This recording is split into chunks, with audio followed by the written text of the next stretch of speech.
Hey guys, welcome to this tutorial of custom shadowing technique.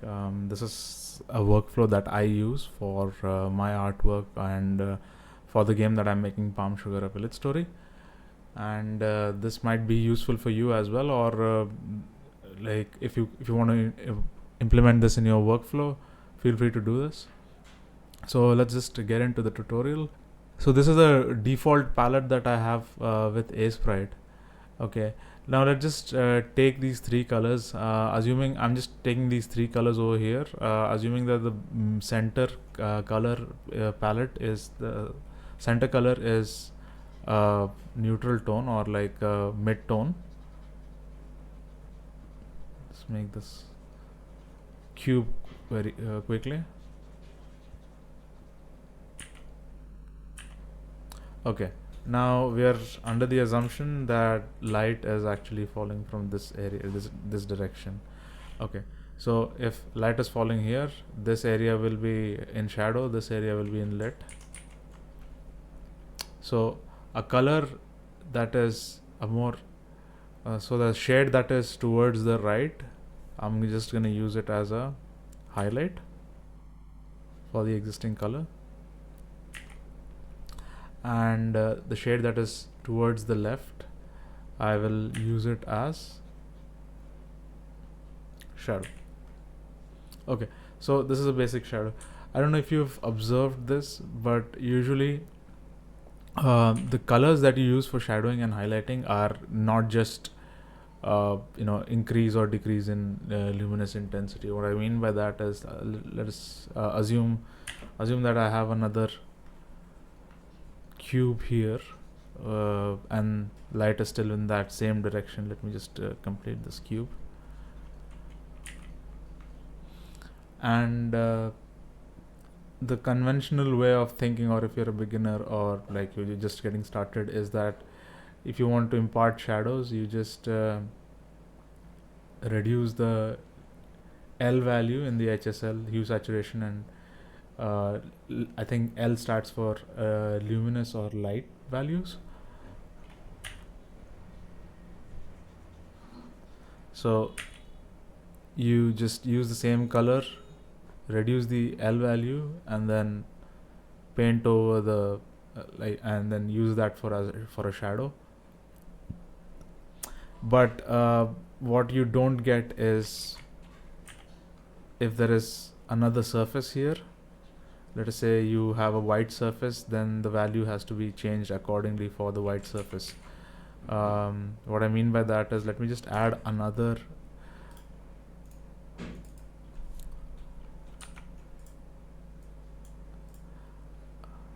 I'll just add another background VG shadow, and let's just keep it as white. So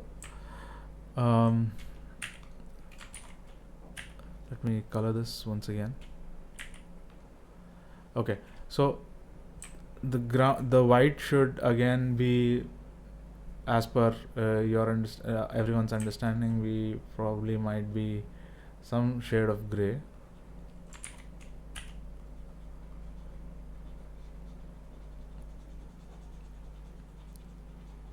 Or a little bit darker, depending on how intense the light is. And this part, like this top part, would be a highlight. So I'm going to reselect the color, increase the light, and the L value, I'm sorry, not the light, or the L value, whatever that is called.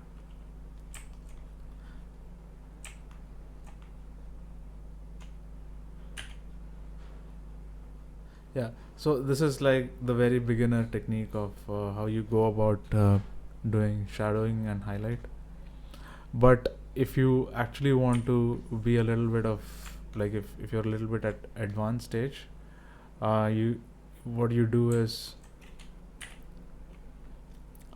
this is the midtone that I've selected, and I'm gonna, to indicate the light, I'm gonna go a little bit warm,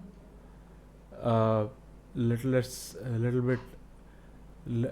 saturated, and the light is gonna be high. So this is what I'm gonna be getting. And if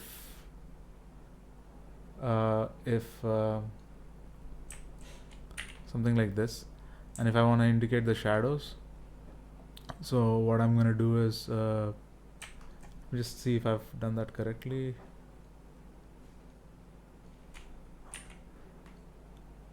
Something like that. And then if I want to go ahead with the shadows, what I'm going to do is I'm going to reselect the midtone,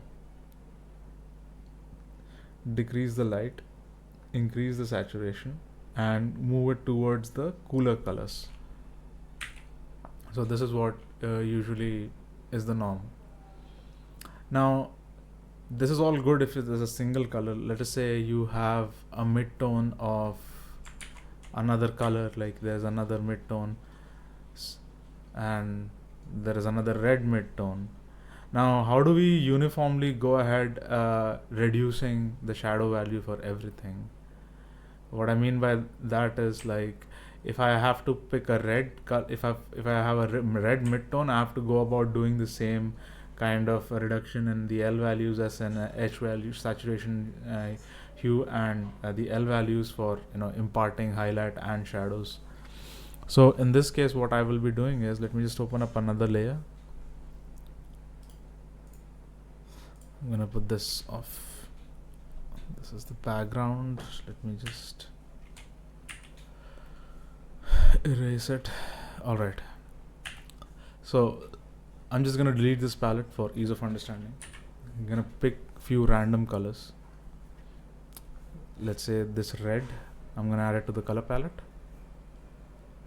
An orange probably, and green, something like this.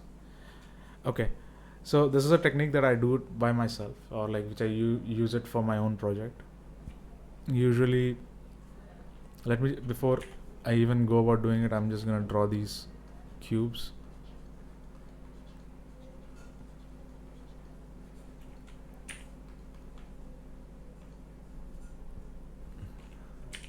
Duplicate this 3 times. Yeah, this one, this. Now if you're considering the conventional ways, you would go ahead and color pick each of them as midtones and then adjust the hue and saturation values to get like shadows and highlights. But what I would like to do is, I'll just add another layer. I'll call this as shadow. Add another layer and call this as highlight. So in the shadows value, what I will do, I'll go back to the layer 2 and I will determine my own shadows in some sort of a way. So that is, let's say it's in general warm, so I'll just reduce it to L and get it somewhere around like this. Like, let's say this is the kind of shadow that I'm looking for, or probably a little bit more brown. Yeah, I think that's the color that I'm probably looking for. Let's say this is my shadow color on the white.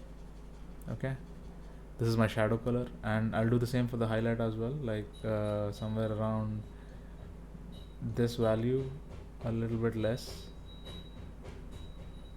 and yeah, an orange, like a very warm light. Right, so assuming that this is my highlight and this is my shadow. All right, so I'm just gonna add both of these color palettes.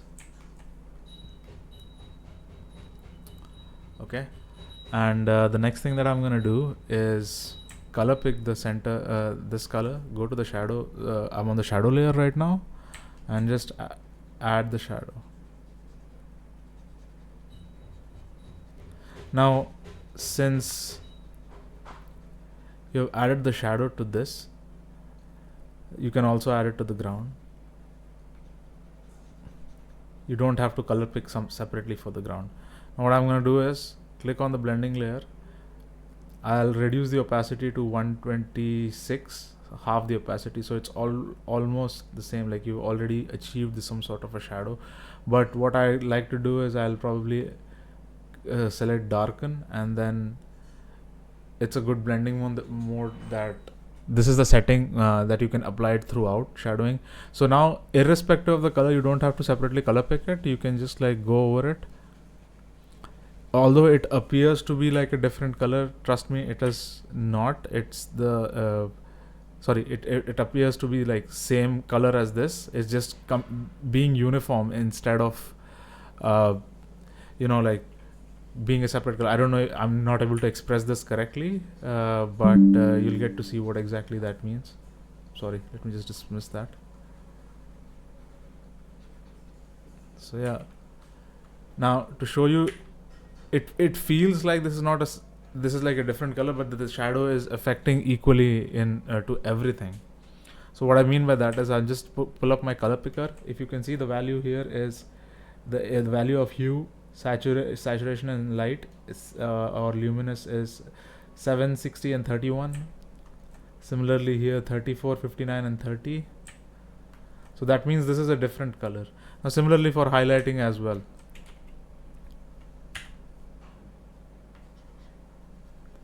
I'll just highlight this area, assuming that the light is coming from this direction. Again, let me just go back to that layer, and then the light is, let's say, coming from this direction. And highlights, I've highlighted this, the entire top, and double click on the highlight layer. I'll put the blending mode to screen, or this is what I prefer to. If you feel, you can feel free to like just experiment with different blending modes and like what suits you the most. So I think for the intensity, I feel this is great. I can either choose to reduce it a little bit more further, like to either make it subtler or harsh. Yeah, I think something like this is okay for me, and the midtone is right there. I'll go back to the layer 2, probably make it a little bit cleaner. Yeah, so now you select this color, go to highlight, do the same for the other colors as well.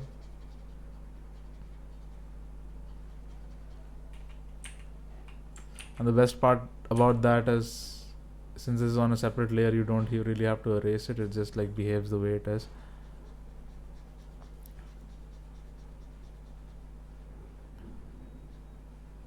So yeah, there you go. Easy color tutorial. Yeah.